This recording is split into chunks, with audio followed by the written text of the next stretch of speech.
power and wealth, and to otherwise control people as how they are affected in their beliefs, but mainly I think to have them do what the leaders and what they wanted. And like again, I think it was a lot about control. The Gregorian calendar is codified after the doctrine of discovery, which assumed that the Christian church had the power to take any land owned by non-Christian peoples. This doctrine led right into the codification of the calendar, allowing for a method to control people for economic and political measurement of time. The historical context in which this calendar became a fixed standard could be the greatest manipulation of our time. Was it intended that way? I can speculate and say yes, it was. And I have to look only at the beginnings of Christianity that came together to bring the warlords together, and then later it was reconstituted into Roman Catholicism in Africa with the intent of giving the Roman Empire a book of authority and a church behind it. Okay. Very, very deceptive. They did not succeed by taking the philosophy into the rural areas, because there the people had a strong attachment to the earth. They took it to the cities where they were successful, where people were suffering, where people were being used, and they gave them a promise. So that way it's successful, and today we are a world of consumption. European power, prompted by an acquisitive material greed, created the church's need to gather all souls under its cross. No one could receive the blessings of Christianity without first accepting the Gregorian calendar. Is it possible that since then we have merely been living an era in faith and time?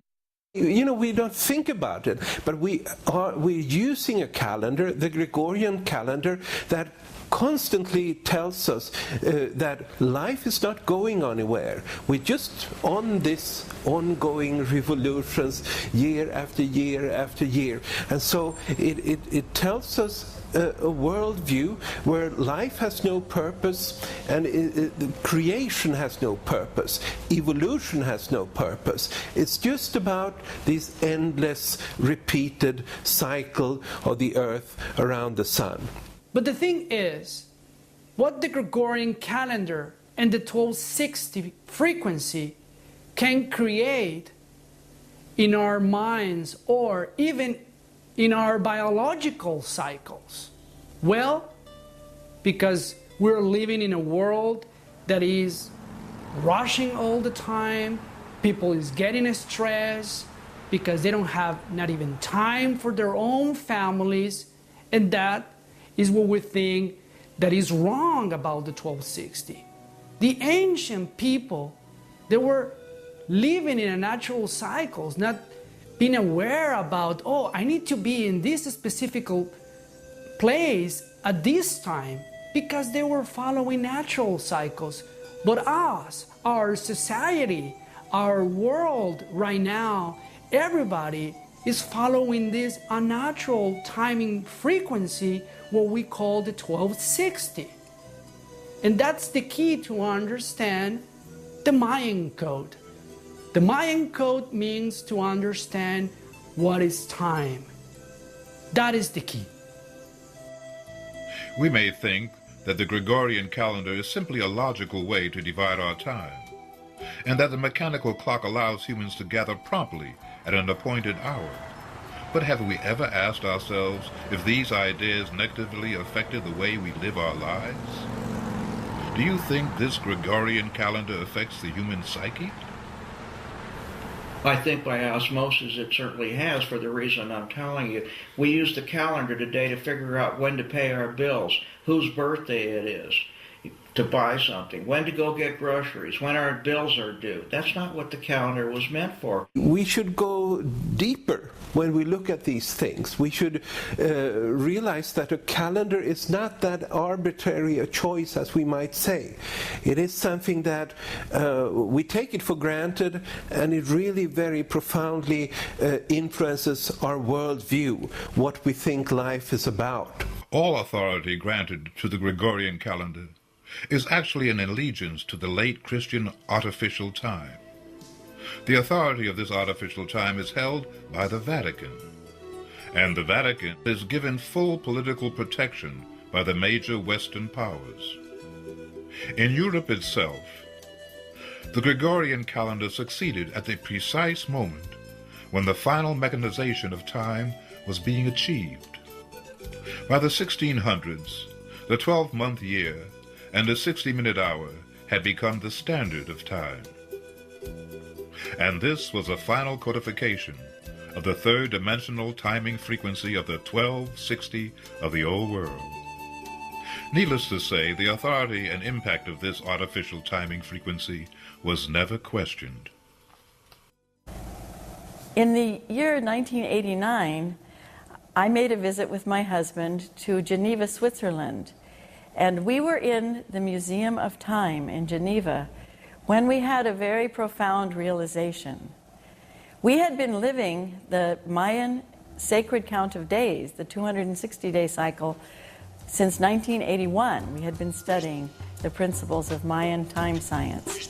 So when we were in the Museum of Time, it was possible for us to take that lens that we had learned from working with the Mayan time sense to see the Museum of Time in Geneva in such a way that we felt it should be renamed the Museum of Mechanical Time. Because quite literally, we were able to observe how a little metal ball dropping in space was the beginning of the mechanical clock. And now we live in a world that is dominated by clock time. We're always rushing. And clock time divides time into minutes, into hours, into seconds.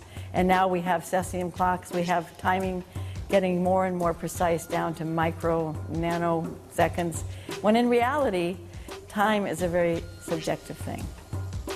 So as we keep in balance with it be whether our planting seasons, the solar calendar, the lunar calendar, the cycles of creation, which are the seed we plant in our mother, the seed we plant in the woman, has to do with cycles. She goes through a monthly cycle. That is the cleansing part of this cycle. So even to the basis of life, that has to do with a timeline cycle, which is natural in all forces of life. Whether it goes down to the seasons, the tilt of the earth, how it rotates around the axis, to the gravitational field, there's many different ways that we understand this. Great thinkers like Galileo and Kepler were persecuted by the church in order to make them subjects of the church's position on science. So it came to pass that virtually all men of science were forced to accept without question the power of the church. I believe that modern science, because it had used the Gregorian calendar and the clock for the basis of most of its experiments, needs to be totally reevaluated in terms of natural timing frequency. So when you have an artificial standard of measure that doesn't reflect the human being, you get this system of scientific objectification, as if you can prove scientifically that something is absolutely true the way it is.